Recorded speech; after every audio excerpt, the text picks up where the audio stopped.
Well, hi, everybody. Welcome back to another edition of the RTI Speed Chips with Bob and Chad, episode number 48. Um, Not too long, we're going to have episode number 50. We got some big things that we're talking about doing for that, so we want to let everybody know that we want your input. If there's something special that you guys would like to see us do for our 50th episode, we're open for suggestions, and our next our 49th episode is going to be December 6th. So we'll look forward to seeing everybody then. So what's new and exciting at Wehrs Machine? Man, it's been super busy. We've been thrashing, working on the catalog, working on the new stuff, getting everything finalized, and them boys were working pretty hard to get the truck and trailer ready to go. They're Austin and Billy, and them guys are out in Vegas. Unfortunately, I couldn't make it. I had prior obligations with one of my buildings here. I got a new business opening in one of my buildings in town next to manufacturing, so I felt obligated to stay here and make sure that everything went smooth with that build out, and got her up and running good there. So, but we've been busy. Parts are shipping and things are happening. So It's kind of the way it's been here. We've had a little bit of problem getting some items, but that's kind of where we're back to the old original show here, doing it in my office, because there's absolutely no room in the shop for anything additional to be put in there. And we were thinking about all the stuff we'd have to move to get it all set up, and it was like, I put the golf cart in the shock trailer, and it still wasn't really enough room, and we decided, well, we'll just do it up here for this month, and this will be fine. Once again, we've got our 2022 schools all ready to go. We got January 14th and 15th with our Sport Mod school. The Four-Link school is going to be February 5th and 6th. Stock car school is going to be the 25th and 26th. And then our New York school, New York, Pennsylvania, Ohio school, is going to be March 4th and 5th out there, same place we were 2 years ago. So that's exciting. We're really looking forward to going back out there. We released the. When did you do that? Today, Garrett? When did you put the school up? Friday. Well, we've got 10 registered people already. We put it up on Friday, so sounds cool. Like they're excited. So that's going to be pretty cool. I'll go as long as you guys don't make me walk out on that bridge again. Yeah, I was thinking about that today too. I'm like, whether or not we would need to go a complete day early, or if we can, I'm going to have to coordinate that with those people, if we can get in there like we did before. But yeah, that was a long bridge, man. That baby stuck out there quite a ways, and that standing on that glass piece where you could look straight down, that was a little spooky. Catch. That was a long way down. What was it, 300 feet? 300 rings a bell, yeah. I was thinking, I don't know. I remember watching, there was a guy with his dog out there, and it looked like a couple ants. Yeah. Down there where they were walking below that bridge. I'm thinking, wow, that baby was cool. Can you imagine those people that did build that thing? That had to be unreal. But anyway, so hi, Corey and Tim. We got Richards in here. Aaron Sowers, thanks for the chance to win the school back. Can't wait to come back in February. So we're looking forward to it. Really looking forward to the schools. That's what been my mission here the last 2 weeks, is working on the books themselves. So I'm actually ahead of the game. Of course, there'll probably be some stuff I want to change at the last minute, but if there's anything that you think that we need to add, make sure and let me know, Chad.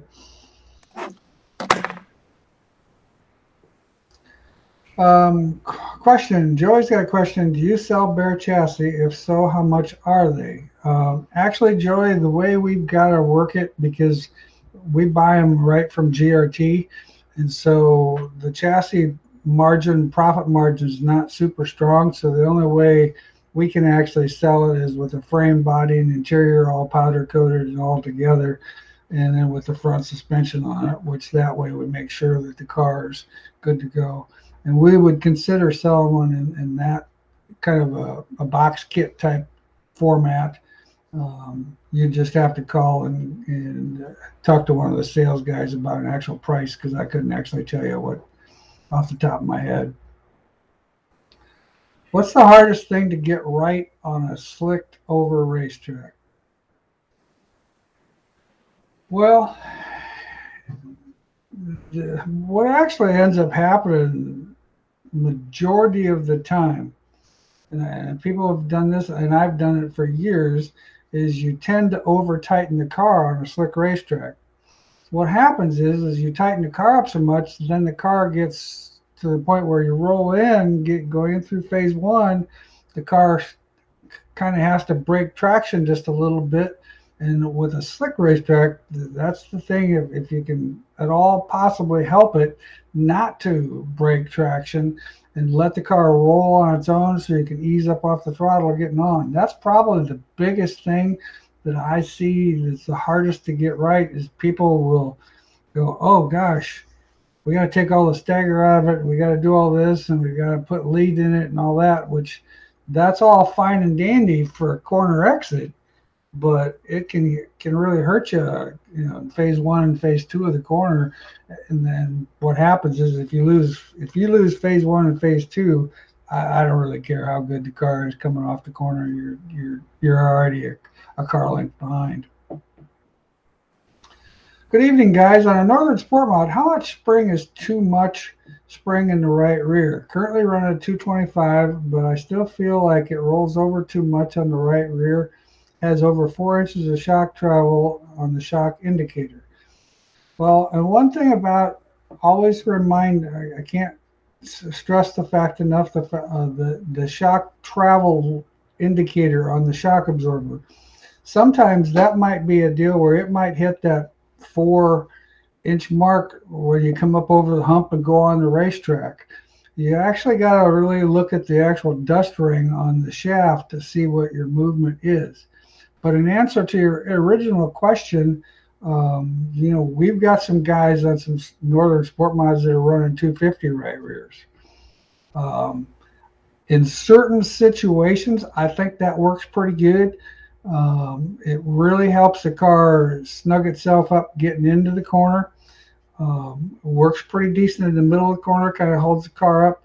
Biggest thing is when it does get slick, sometimes it can hurt the forward traction off the corner. But what you're hoping that you'll do is you'll pick up momentum, and with the momentum, you're going 10 mile an hour faster up off the corner, so that looseness isn't an issue. So 250, on a sport mod, I've not experimented with anything more than a 250. I'm not saying it can't be done. I've just not done it. Will the CRS upper BHE cells fit a 17A mod? We can actually get one that fits the 17A mod. If you order them from us, make sure you specify what it's actual for. And we probably actually have that one in stock, because we do have some built for the 2016, 17, 18, 19 cars. Actually, I think it was 19 was when they first started making the new style car, or 20, I don't remember which one it was. But anyway, one of those two. But we've got those on hand, so that's not a problem. It's the same style, just a little different configuration, but it's the same style. Switching from the standard index cage over to the zero index cage, do you still recommend indexing into the spring around 1 degree or so at ride height? I actually index it 6 degrees is what we actually do here. What's your thoughts, Chad? I would say 1 to 3, but if you're 6 into the spring, if that's where you want to be, that's where you want to be. So I think it's just consistency. Once you switch to zero index, you have to commit. I feel there's so many guys that put it on there and then they don't focus on rebalancing the race car around it and seeing the true advantage to it. So I would say just start somewhere and stick to it and adjust accordingly, and don't panic right out of the box. It's going to take some fine tuning to get it dialed in. Yeah, the zero indexing, the whole concept is really good. It's just that's like Chad just said, a lot of problems. Sometimes people don't understand that there's a little bit more to it than that. That you got to get the whole car balanced around that zero indexing. When you get that done, it's spot on, man. I mean, it works very, very, very well. Tim says he's got an idea for Chad for a part. I messaged your page a few days ago. Hopefully they told you about it. So I'm sure that's on my desk with everything else. The last 3-4 days, I've been running around like a chicken with his head cut off, trying to get this build out going for this business that's moving into one of my buildings. So I've been a little preoccupied elsewhere, trying to get that handled and dialed in. So I'm sure that Nicole's got a stack of stuff that she's been waiting to go over with me. So I will see that soon, and we will be in touch, sir. Cody's got, what's the difference between a B&B and a B&B by BHE? What do you change? Biggest thing is there's really no major changes on the car at this point. We're looking at down the road, maybe some of the stuff in the front end maybe can be tweaked a little bit, but right now it's just, we're just assembling them cars here, and we assemble it just a little bit differently. There's just a few little knickknacks on the car that we do a little different, but as far as performance, I'd be lying to you if I was telling you that that car is going to outperform a standard B&B. We're just kind of new into the stock car thing and just kind of going at it this year more of as a research and development program to see, if that's a direction that we want to go and what the response from the stock car people is by doing it, doing their stuff with us. And the thing is we're to the point where we're so busy with modified stuff right now that we've kind of limited our stock car deal to 5 cars this year. We've already done one, and I just don't know. We've got more help than we've had, but right now we're just running out of room. We got to get some stuff done, and last thing I want to do is try to come in here and reinvent a whole new project without doing a year worth of testing and doing some research and development with it. So that's the true story behind what we do here at BG with the B&B. Paul builds a good race car. Like I said, our shock package is a little different. There's just some few things that we do different that way, but other than that, that's basically it. I know you guys aren't UMP up there, but what do you and Chad think about the rule changes? Boy, Jim, I hate to tell you, I've not actually been made aware of. Have you been made aware of some rule changes, Chad? Yeah, I'm pretty close to a bunch of them UMP guys, and they made some rule changes to, for instance, Nick Hoffman got thrown out with no brake line to the right front caliper, which that was the big hoopla or whatever. Well, to me, it's kind of dumb. It says right in there you can run a shutoff. So if you got it shut off all the time, what's the point of putting the line on? Well, now you have to run the line. They all have to lock up. I get that, whatever, fine. It's not going to stop him from winning. The body stuff is they're trying to just make their jobs easier and get a more of a baseline package, I believe. But the wheelbase thing is the one that I just kind of sat there and went like, what? The same on both sides, plus or minus a half-inch, no tolerance? Wow. So that was the one that blew my mind. And then they already amended the fuel cell one, I think. They were going to increase it to must be a 22-gallon cell or something. Let's carry more bomb on board when we're running 25-lap races if you only use 7, 8 gallons or whatever, why have 22? So some of the stuff you kind of look at and read it and you shake your head at it. And the wheelbase thing is clearly, I mean, that was mind boggling. Like, I don't know if that, I mean, you got to understand what these cars take to go around the racetrack. Sometimes the wheelbase is statically, inch and a quarter a trail, on some of them. So, but I mean, it Well, if the is what it car's built is. with a turned stub on it, it's going to be Yeah, 5/8 they're of all an inch illegal. bit, 5/8 of an inch square out of the box. Right. So clearly that one was, I hope they amend that one, but I mean, whatever. It's, there's a lot of hoopla about it, but winners are still going to win, man. So it is what it is. A couple of them changes were pointed at one individual, and I mean, he's already been in the wind tunnel with a new body. So winners win. You can't beat them guys. So Yeah, unless you put the same effort into it. lots of effort there. I mean, lots of effort. Wind tunnel time, all that kind of stuff. I mean, anyway. Mike, where do you recommend for the motor to be mounted? Center of the frame, left to right, and right of center. Actually, on a sport mod and a modified, we locate the motor dead center between the two frame rails, so it's equally centered between the two front wheels, basically.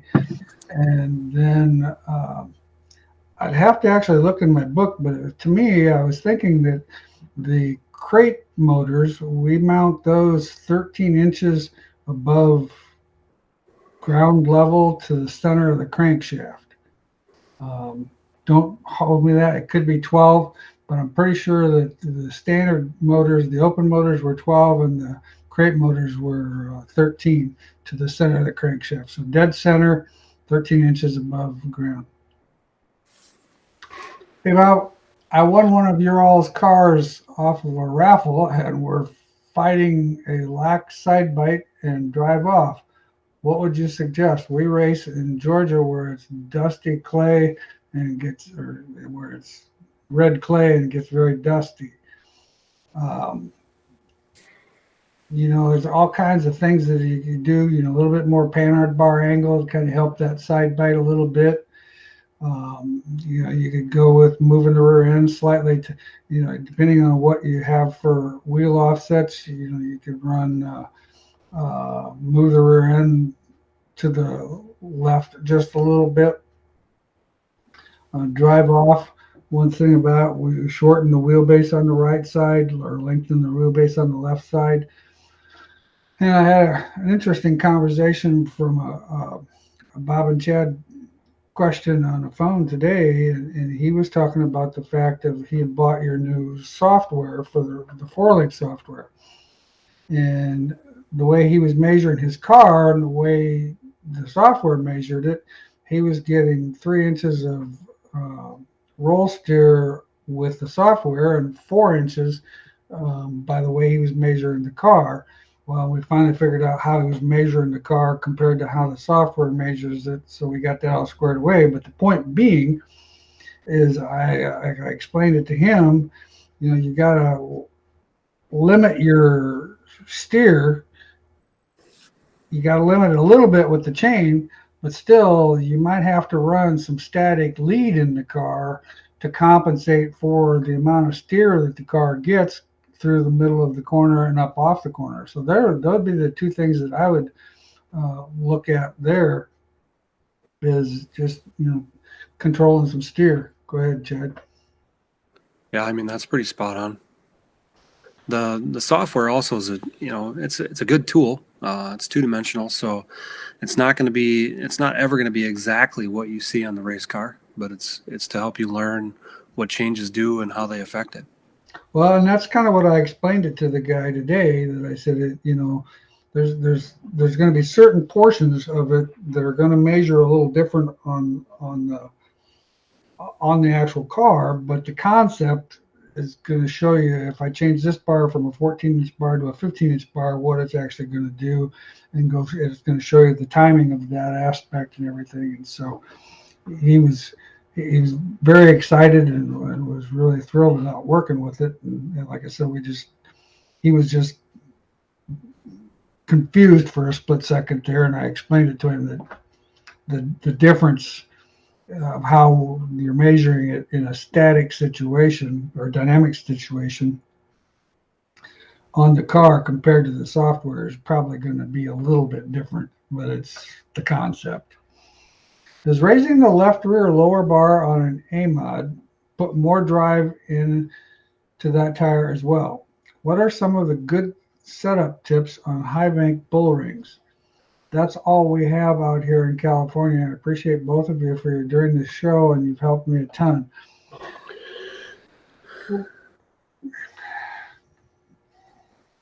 Go ahead, Chad. What do you think about that one? I assume he's talking about raising it on the frame. Yeah. Left lower bar. So, I mean, that's going to give you drive angle, which is going to give you traction, but it's also going to give you steer. So it's going to free you up into the middle and give you more drive off. The question is, if the roll steer is going to make you too bent so you can't square up, then you're going to be sideways. So that the left bottom bar is real touchy as far as, giving you traction versus getting you too free in the middle of the corner so you never get squared back up to go straight off the corner with the traction. So it's kind of a balancing act there on that left bottom rod, but definitely up on the frame is more traction, more drive angle. Yeah, it'll definitely give you more straight line traction. The downside to it, like Chad just explained, and I'm just going to reiterate it a little bit, is the additional steer that it puts into it. The steer it puts into it where it's going to have that steer might not be advantageous. I don't run a tremendous amount of angle in that left lower bar just because of that factor. Your two upper bars are your traction bars, and your two lower bars are your steer bars. So you kind of, not saying that the lower bar doesn't have traction, but it has more to do with it's more of the steer in that aspect. That might be one thing, a little bit more, just one more thing on that is if you figure out your max steer on your baseline package, 2.5 inches or whatnot, and then you say, okay, I'm at 2.5 inches and you want to raise that bar, stop, and then see if it goes 2 3/4 or 3, roll steer it back. And that's Exactly what Bob was talking about a little bit ago with putting that trail in that left rear so that your final steer location is where you were with your other package. If you can balance that, roll steer, and have more drive angle, theoretically best of both worlds. Yeah. And that's the big thing is a lot of people don't understand that those two concepts need to kind of work together. When it puts more steer in it, you got to take that steer out of there statically so that it runs the car straight. Is there a real advantage to electric weld tubing versus DOM cars? Well, I know there was a chassis builder that built a lot of great late models back in these days that were all electric weld tubing. Myself, I've always been DOM or Molly. Our cars that we build here, the front half of the car is Molly tubing, and the rest of the car is all DOM. I think the electric weld, it's just like if you take a piece of tubing, say for example, we take a piece of tubing and we bend it in the bender to a 45-degree angle. A piece of DOM or a piece of electric weld probably will spring back to maybe 42 degrees instead of 45. A piece of DOM will spring back to maybe 38 degrees. A piece of Molly has more memory to the point where it might actually be in that 38, 36 degrees. So it takes a lot more original bend to get your 45 degrees. So by knowing that just tells you in that constant bending motion where the car is constantly flexing, the electric weld car is eventually going to crack easier. And it's just, the tubing is just not, it's just not designed. It works great for bumpers and things like that are immaterial, but I don't like it on a race car itself. Corey says, I watched your video on trail braking. On a scale, how important or good or unimportant is this style of on-off throttle control? Well, especially on a dry slick racetrack, you're going to find that method there actually can be pretty advantageous. A lot of the guys that are really good on the slick stuff are really good with trail braking and keeping the car hooked up between the brake and the throttle together. Because what happens is when you're doing the trail braking, and if you're doing it in a smooth fashion, like what we kind of explained in that video, what it'll actually do is it keeps the suspension loaded. So when you get off the throttle and you're already on the brake before you get off the throttle, the suspension won't fall down. It keeps the car up on the bars and keeps the car in line, so the car doesn't have to settle, then try to hook back up. And it works pretty well in that situation. IMCA Sport Mod. What does changing the angle on the pull bar do? What does raising or lowering the whole bar at both ends virtually do? Changing the angle will definitely, more angle will get you quicker traction, but doesn't last as long. Less angle might not be quite as instant of traction, but it'll last longer and you'll have more straightaway speed and more straightaway traction. With a solid bar on the Sport Mod, with it being higher or lower, I don't know if it makes a tremendous amount of difference. The higher you get it, the less responsive it is. The lower, closer to the rear end, it's a little bit more responsive.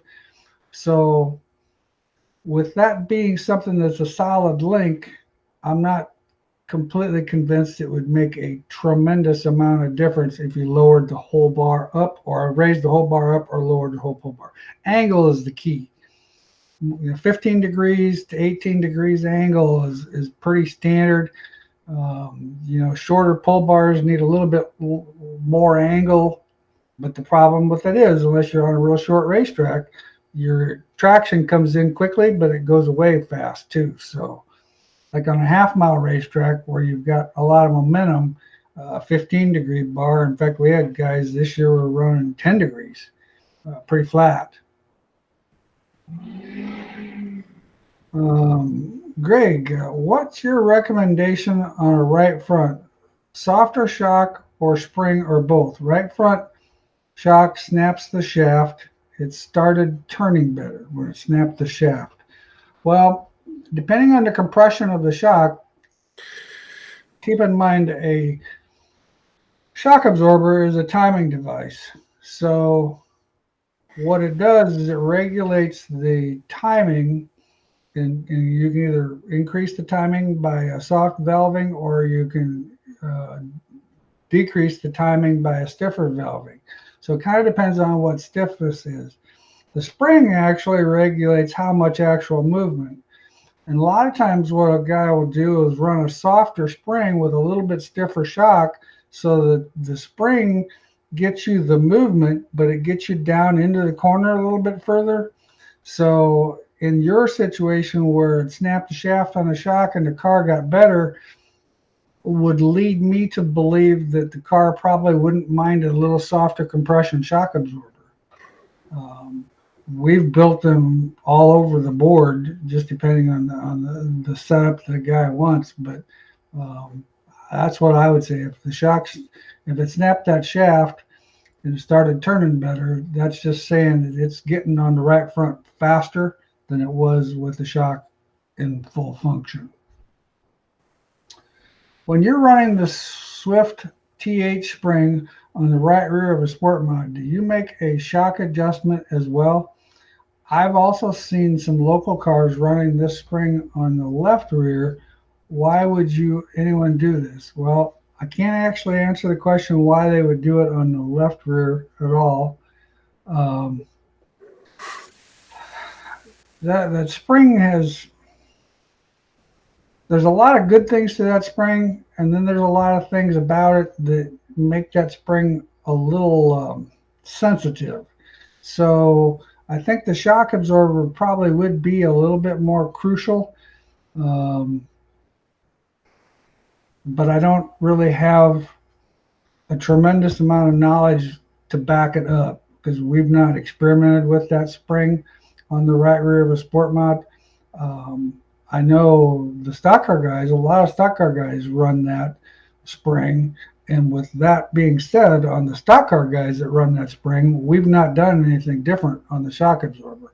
So I can't completely answer your question. I apologize that I just don't have enough knowledge working with that particular spring. Well, Pat says the Wehrs boys are making you look good in Vegas. That's good. I miss you, Pat. Wish I was there.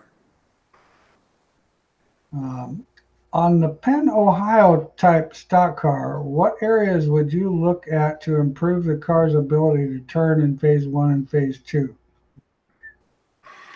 Eric, that's a long question.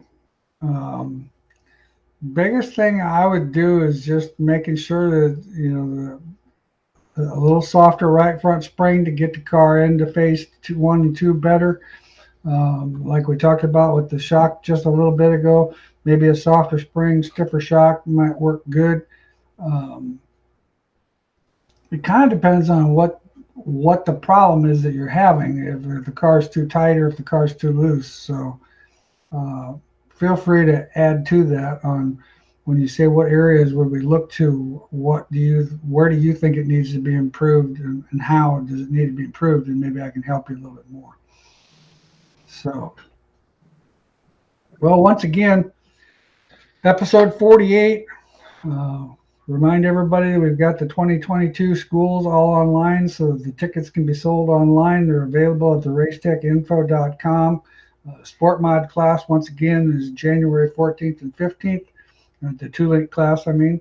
The 4-link class is February 5th and 6th.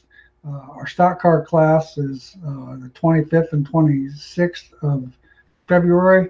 And our Pennsylvania, Ohio, New York school is going to be March 4th and 5th. Remind everybody we've got some Black Friday specials coming up. We're going to start promoting those here coming up this next week. And so look forward to those. Those will be on Facebook. Okay, Eric says the car is too tight on entry. If the car is too tight on entry, then my next question is going to be, does the car roll to the right rear a lot? There's a big difference between the fact if the car is too tight on corner entry, it can be just too stiff of a spring, too stiff of a shock. If it's getting into the corner and rolling quite a bit, making it tight, then that leads me to believe that we're getting just too much roll on the right rear, and we need to free the car up a little bit on the rear of the car. Maybe try running a stiffer right rear spring just to keep the car so it doesn't get quite so much side bite. That's a 4-link, an OEM type 4-link car. You can adjust the, you could raise your right lower arm up and put a little bit more angle in it. That might be a good thing to look at. So that would be some of the things I would look at. Out of curiosity, for the Sport Mod 2-link class, do you guys have a class limit on the amount of people that can attend? Yeah, our actual limit on that is 65 people. Actually, I'd like to limit it to 60 because we've put 75 people in here before, but I won't do that with the COVID restrictions the guidelines that people want us to kind of go by. That our place is just not big enough. 60 people is really that's really pushing the limit there. And right now, I think that particular class, if I'm not mistaken, has got about 15 to 20 guys already entered. So that class is actually, all the classes have actually started to get traction, which is earlier than what it normally has. So if you're thinking about it, I'd probably definitely, and if for some reason or another you decide you come and you can't come at the last minute or whatever, don't worry about that. We will refund your money. That's not an issue. So, okay, air pressure, slick track, heavy track. How much does it affect the car? Sorry, boys, learning a lot. Air pressure is actually a pretty good adjustment. You watch these races on TV on Sunday, and those guys adjust their air pressures on those cars a pound or whatever. And believe it or not, in the dirt racing, a couple pounds in an air pressure is can be a pretty big deal. And so, that being said, if you want the car to get freer on a heavy racetrack, I tend to put more air in my right side tires, especially my right rear. That seems to make the car actually turn a little better. I might actually let a pound or so out of my left. I don't. The left side, you're down to 10 or 12 pounds, so you can't really go a lot lower than that with this particular tire. But the right rear, normally we would run, in the neighborhood of 15, 16 pounds. I'd probably up that maybe even to 18 pounds or whatever on a real heavy type racetrack, and it will definitely make the car not have quite so much side bite. So it's definitely an advantage. Slick racetracks, if you're talking about the IMCA tire, you got to really be careful not to deflate that tire too much, because what happens is when you deflate that tire, the sidewalls are so stiff that the tire will actually buckle in the middle. And what will happen is it'll actually roll over, and the second tread will actually stick out more, to the point where you actually have less tread. It's not like a drag tire. You actually have less tread on the surface than you do with the correct amount of air pressure. Billy, hello, Bob and Chad. Enjoying listening to you guys. He wants to invite us both to this January 8th swap meet in Des Moines. I'd love to have you guys there. Thank you. We'll look at the schedule and stuff and see kind of what's going on that weekend. That's the weekend before the school, so I don't really know what. That's a long time ahead for me to be thinking. I'm still working on tomorrow, man. That's a lot of thought involved. But I'll think about it, Billy. So on Eric's question, mine doesn't roll enough, so soften in the right rear spring. If you're not getting enough roll on your car, I would contemplate softening both right side, right front and right rear. The downside, if you soften the right rear too much, what's going to happen is, it's the old adage, you always got to remember, the stiffer spring gets the weight. So you'd almost might be better off to move some static lead further to the right side to get the car to roll over on your right rear, because when we soften the spring, we'll get body roll, but we won't necessarily get weight transfer. So by changing and moving some static weight or moving your rear end slightly. Of course, you guys with your suspension, it's hard to actually move the rear end too much to the left or whatever. But you can move the rear end a half an inch to the left.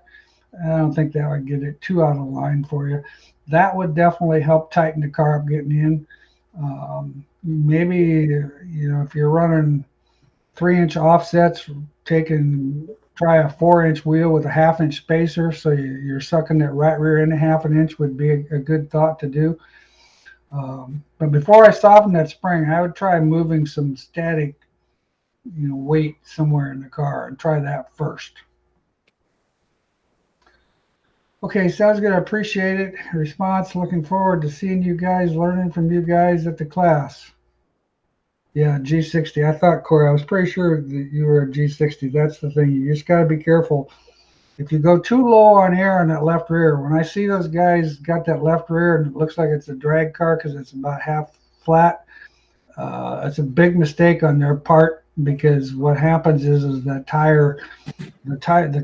the sidewall is not designed to try to flex that much, and it ends up buckling the cords on the tire, and you actually lose traction rather than gain traction. But so you got your two best comrades in Vegas, huh? Scary. One's never been there. Billy's never been to Vegas, so I told them that it's really not as much fun as everybody thinks it is. I mean, you get to go on the road and service the customers and be in Las Vegas, but I mean, you got to go to the racetrack at 11 o'clock in the morning and you're there till 1 in the morning. So there's not a whole lot of time to goof off and get in trouble. So hopefully they stay out of trouble, but they should do a good job representing our product and our team there. And I'm quite sure they will. I don't know how many cars are there. I talked to him briefly, but Austin's phone's acting up, so I couldn't stand to talk to him anymore because it was making a weird noise in my ears. So, but I haven't heard. Have you heard anything on car count or how it's No, looking? I haven't heard a thing. I've seen a picture of Ricky Thornton's late model there, so Tim says we'll all goof off for you, Chad. Awesome. Have fun. Yeah. Well, I know the last time I was down there, my fun of Vegas was getting back to the hotel, walking through the casino to say that I actually did it and seen the casino, and going up to my room. And then the same thing, like you said, before you know it, the sun's up. You go down, you have breakfast because you want to at least have one really good meal for the day. So you start off with a good breakfast. And then before you know it, it's time to go back to the racetrack, and you stop and maybe get gas at a local gas station and get a couple Pepsis or something for the time being or whatever. And that's pretty much the extent of Vegas that you actually really get to see. I mean, you get to see the lights and everything. I mean, because you're coming back into town at wee hours of the morning. I finally bought one of Chad's load sticks, IMCA modified with an open motor 4-link. What would be some good compressed load numbers to shoot for a slick track? I'll let you take that one, Chad. Yeah, I mean, really, I don't have any numbers. Chassis builders stopped giving me data because I talked to too many people. But I don't know what you got for a chassis. What I tell people and what we tell people in the school is, it's about your notebook. It's about your race car. It's about comparing another race car of a brand and whatever you have. So just because, Joe Blow has 1,250 pounds on his right front doesn't mean that 1,250 is going to work for you, because the shock mount location is so critical when you're using that load stick that if you're off by a half inch, that number could vary 50 pounds. Well, that's night and day. So the biggest thing is to start off with your car, get some good shock travel numbers, go to the racetrack. Well, let me back up for a second. Start out with your scaled ride heights and then put the stick on and get that center to center load number, at your scaled ride height and document that. Then you want to go to the speedway and get some good shock travel numbers. And that doesn't mean push the rubber up. The rubber is going to get, over traveled in a bump or pulling on the track. Take some Sharpie, mark the shock shaft up, or look at the dust ring on the shock shaft and actually get a good, when you come back in, then have your homeboys push down on the car and to the dust ring or where the Sharpie's worn off, get that center to center. Then you put the stick on the car, pull it to that down number, and then you document that. So it's about, all that tool is giving you data so that you know why when you go to a racetrack and you win the feature, you put that load stick on there and get that number for whatever that track is, whatever that condition is that night.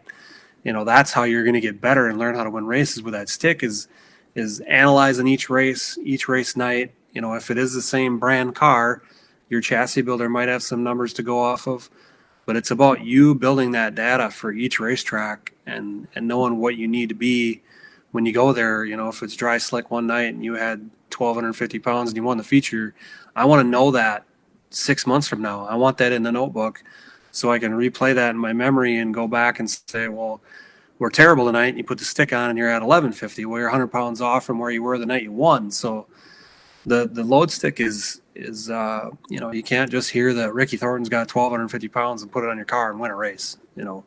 It's about your notebook and staying in your notebook and learning your race car. What you need to win races is what the load stick is helping you do. Well, I agree 100% with that one. I can't think of anything to add. Hobby stock. Car feels great and I can run down and catch the cars in front of me. Now, the fastest lap time, according to the race pass, I especially noticed I can catch cars on the front of me going into the middle of the corner, but cannot find forward bite to make the pass. Is the car too tight and spinning the tires? This is during a heat race.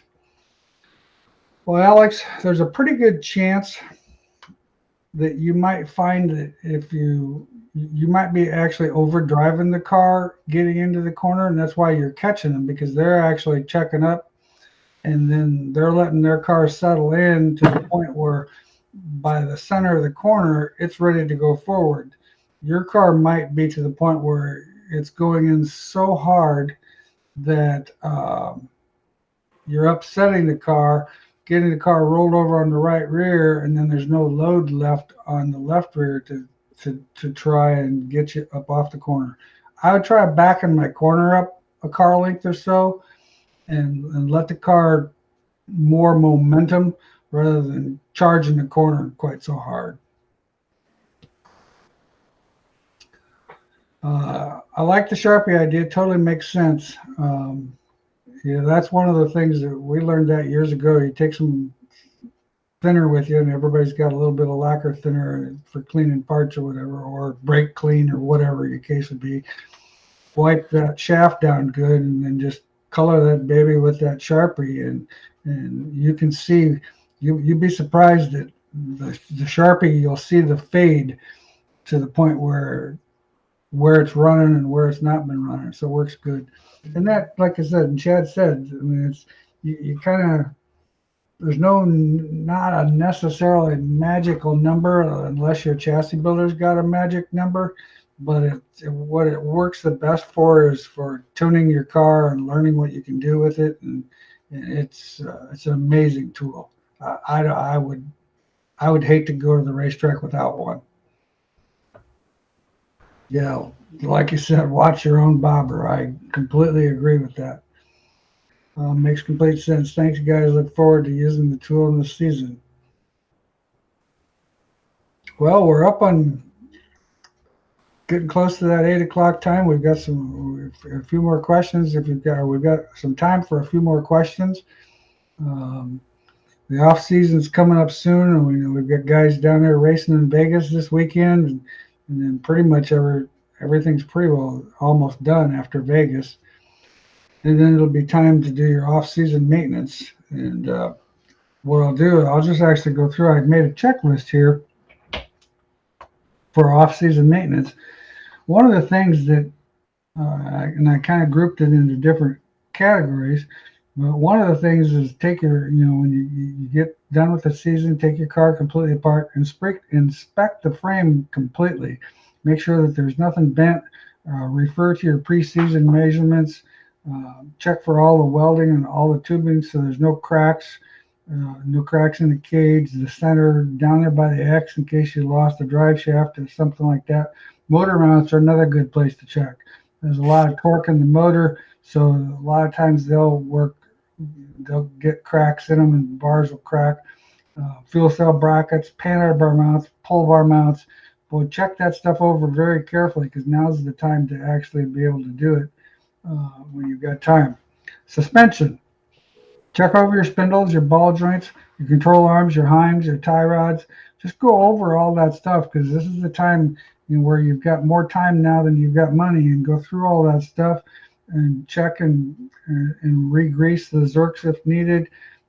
Replace the Zerks. A lot of guys put new Zerks in the car, and so that you can get everything greased like it's supposed to. Check your sliders for any dents or dings in the shaft. Sliders should be rebuilt every off season for sure. Always check your springs to make sure your springs have not got a natural bow in them from the way they're running. I actually recommend replacing springs every season. They're not that expensive, and then you have a new fresh start that you can go with. Shocks. Carefully inspect the shocks. Same thing as you would do with your slider. Make sure there's no dents or no shaft nicks. Also check the heims for movement. It's recommended to have your shocks rebuilt and refreshened every year every off season. Now, if you just did that then the thing is make sure that you store these things correctly, because the shocks need to be stored in a climate controlled environment where the temperature is controlled. Um, clean around the shafts. Make sure you take like an old toothbrush and clean it with soapy water to make sure that there's no dirt that can kind of lay in there and corrode anything whatsoever. One more question we got here. What does mounting the pull bar behind the center line do to the car? IMCA Sport Mod. I don't really know if it's going to make a tremendous amount of difference with the Sport Mod car being a solid upper bar. Mounting the bar behind will actually allow the car, when you get roll steer, because you're thinking that you won't get a lot of movement, but you do get a lot of movement back there. It will take angle out of the bar. So when your right rear goes down and your left rear goes up and the car is trying to launch itself up on that left rear, the bar can actually lose a little bit of angle in it. On a big racetrack, I think that would be an advantage. Flattening that bar out is going to give you more straightaway traction. If you're running a lot of short racetrack stuff, maybe being behind center wouldn't be the idea. Well, we've run it anywhere from 4 inches ahead to 4 inches behind, and with an open car or with a modified where you can have a torque link in there, there's definitely some big differences. But we've not experimented a lot with the Sport Mod to really tell if there was a big difference one way or the other. Back on the off-season maintenance, tires. Tires should be washed and free of all dirt. It's recommended that they be stored in black garbage bags and sealed so that there's no air can actually dry them out. Deflate the tires if they're mounted. Make sure you let the air out of them so that they can't try to grow or they can't change size over the winter. They also need to be stored in a temperature controlled environment, because if they're not, tires, they get cold enough where they could actually crack. So keep that in mind. Brake system. Completely drain the brake system, including the master cylinder and the wheel cylinders. Blow out all of the brake fluid out of the lines. Brake fluids are a corrosive material, so blow that out of all the lines so that the lines are all dry. Rebuild or replace your master cylinders and your wheel cylinders. Honestly, the master cylinders, they're not that expensive. If you buy a kit to rebuild them, by the time you fiddle around rebuilding them and stuff, there's not that much difference in cost to just replace them. On the brake pads, check to make sure that there's no uneven wear. If the pad is still good, deglaze them and they'll be good to go. Make sure that the caliper mounts are straight. It's not out of the ordinary. Sometimes where a caliper mount, you can get hit while you're on the brakes, and the caliper mount can be tweaked a little bit. Now, Chad's new caliper mounts are thick enough that they don't move, but it's still important to check that stuff to make sure everything's straight and square. Make sure the balance bar has at least 22 rounds of movement, so clean that, take that all apart, re-lube everything so that that balance bar is completely lubed with a good grease in there so it can move back and forth.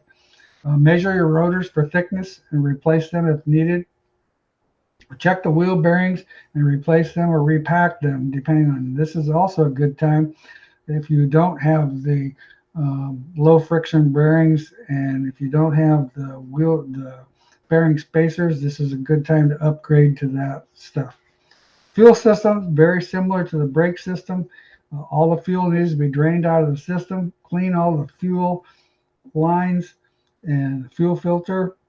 Replace the O-rings as needed. Clean and lube all the fittings and drain the fuel from the carburetor and lube it with an appropriate lubrication. Check with your carburetor man what he wants you to actually do. Some guys run some, can't think of what it's actually called now, but it's kind of like a red lubricant that they run through their carburetor, to make sure that especially if you're running alcohol, definitely make sure you take care of the carburetor. And I would actually recommend calling your carburetor guy, and he'll tell you what he recommends you to do. Next question. Jerry's got a question. He's got a 2016 GRT Sport Mod. What's the difference between the BHE pinto spindles and the GRT pinto spindles?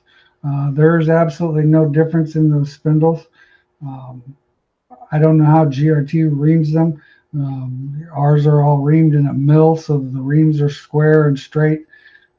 We have our spindles trued up, so like if the spindle is not 100% straight, they'll ream it a little off to the one side. With the way the machine is, it straightens up the ream.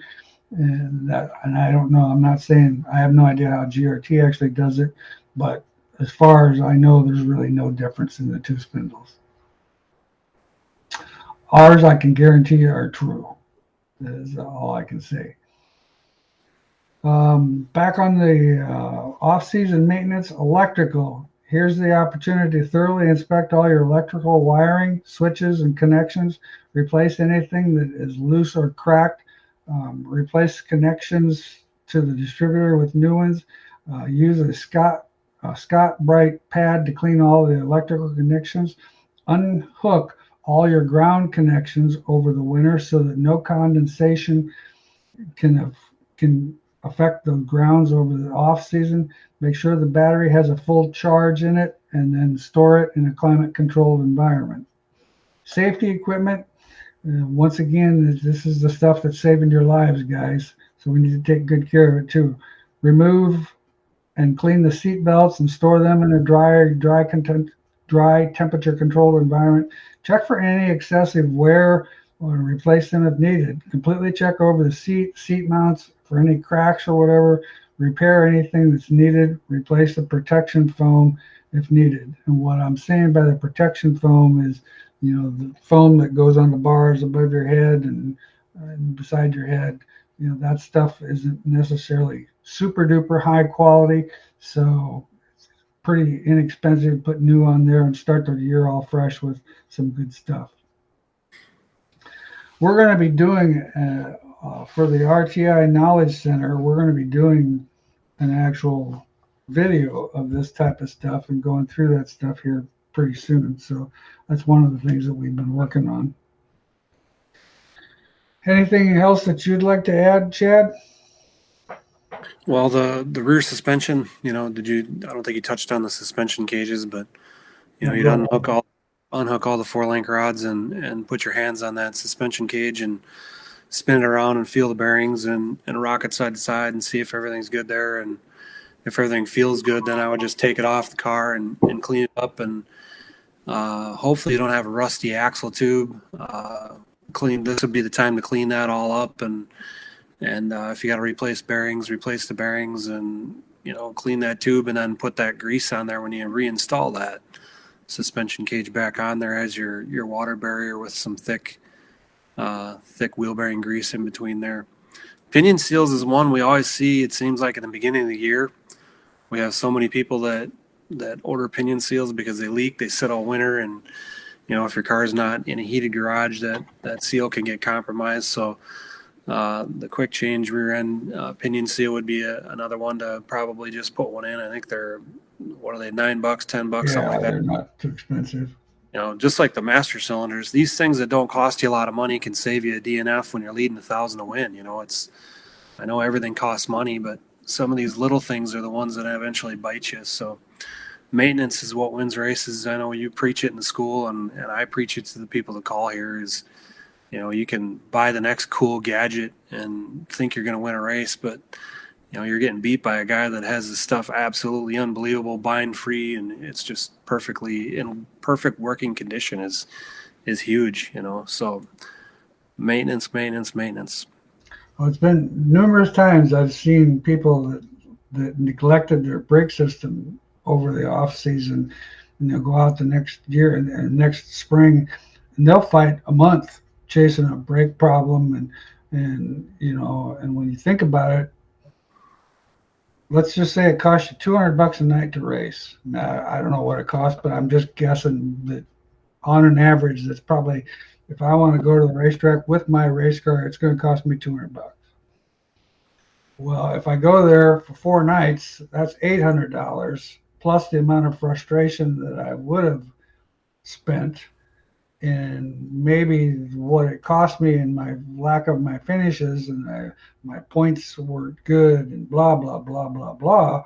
All of a sudden, these two $60 master cylinders, or 65 or whatever they are pretty cheap in that perspective. And so it's kind of like the thing. I mean, you might not have the money today, and I understand that, but it's going to cost you tomorrow. So you need to budget and deal with it accordingly to make sure that, it's just, that stuff is so frustrating. And fighting an electrical problem, fighting a brake problem, or a carburation problem, fuel problem, those three things that drive you to drink, man. I mean, it just they're the most frustrating parts of the race car there ever is.